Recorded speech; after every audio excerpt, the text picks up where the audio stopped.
Chapter 1 Infected. Stars shone heavily over the empty cornfield. A 22-year-old man floated above the bed of his truck as an orb of light engulfed him. His entire plan that night was to watch the night sky as streaks of light crisscrossed the black veil of the galaxy beyond. When the cloud of yellow appeared high above him, he was awed. Never had he seen anything quite like it. As it rushed toward him, fear overwhelmed his senses. His life flashed before his eyes, and every memory was surrounded in a yellow aura.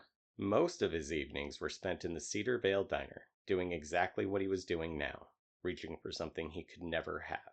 In this case, what he couldn't have was a woman named Ira. Strange choice by her parents, especially since the only other Ira he knew was a wrinkly old cashier at the local grocery store. Usually, he only spent a minute or two even glancing at the old woman.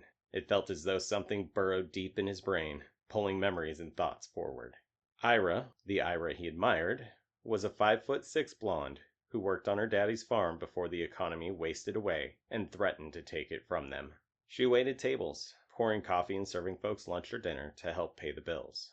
A warm smile crossed her face whenever he sat in her section. Jolts of pain and excitement filled him when an image of the woman crossed his mind. His name was Sylvester. It was another odd choice of parents who were raised in a different time. As he worked his way through school, his classmates often teased him with questions like, "Where's Tweety?" or "How many lives you got left?" It had been 3 years since he graduated after being held back an additional year. He never had the desire to continue his education at the community college 30 miles away. Now, he would never have that opportunity.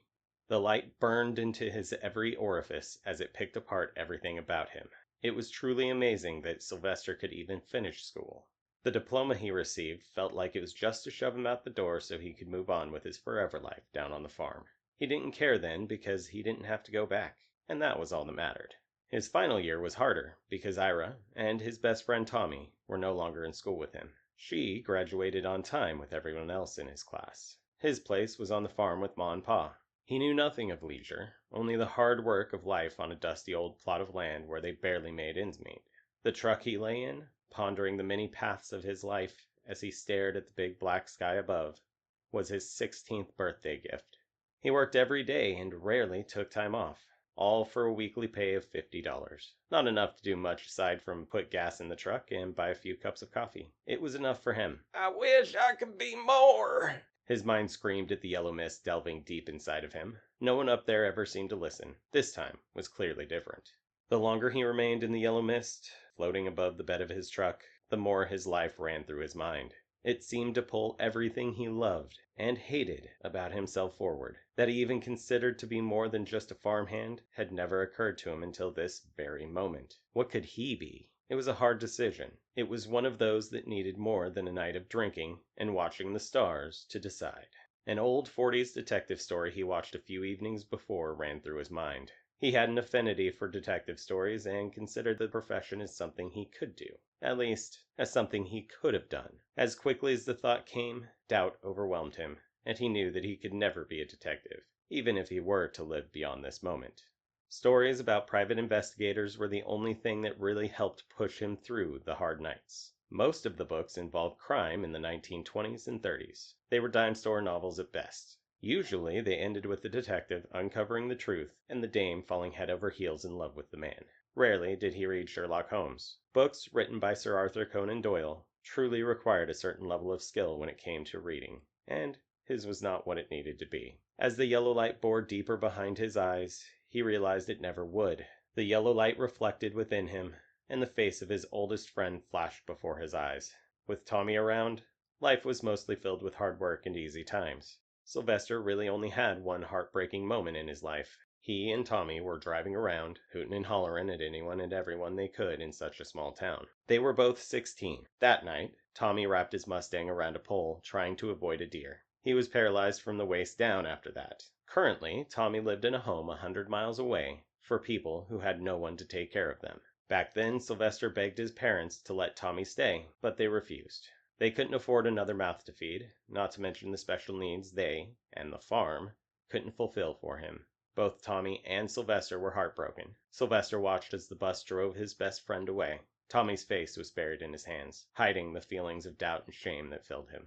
These days, Sylvester didn't see him enough to count as more than an acquaintance, but they would always be best friends in his mind. Sylvester cried for his friend, not for the first time. Deep down, he really only wanted the old Tommy back anyways. The guy who laughed at every joke, regardless of content, and had a lust for life. Tommy would have shoved him into Ira on a dare, which may have ignited both their passions. That version of Tommy pushed Sylvester to be better than he settled for now. When Tommy was gone, Sylvester's grades slipped, and depression was an everyday companion.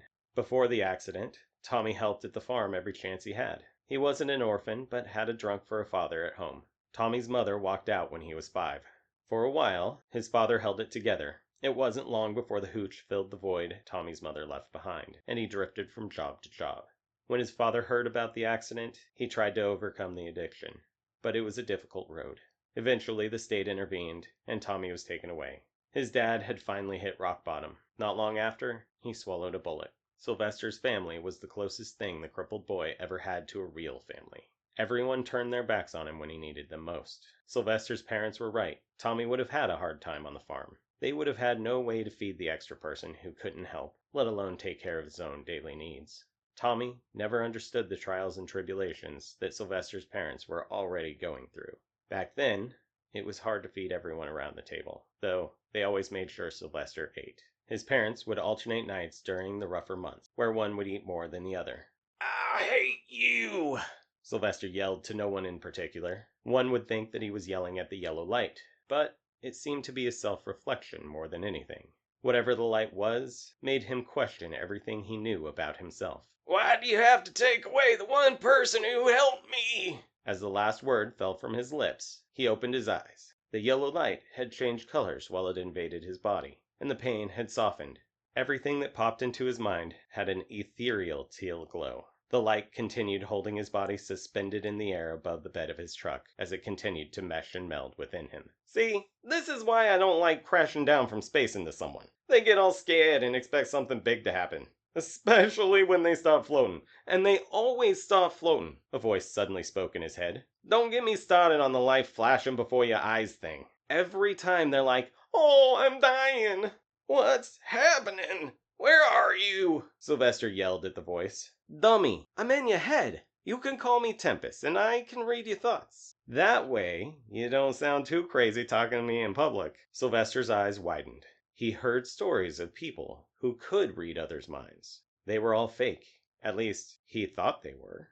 Something was reading his thoughts, though. "Idiot! I'm literally inside you. You're my host, and I'm about to become your best friend in the entire universe. Now listen, I only saw what happens to this point, and what's about to happen is gonna knock us both out. Don't be afraid.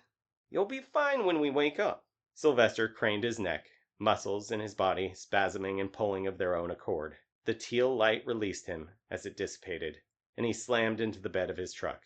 An old country song played on the radio. Patsy Cline or Dolly Parton, Sylvester couldn't tell over the ringing in his ears. His last thought, before unconsciousness found him, was of Ira. Then he closed his eyes and fell into a deep sleep.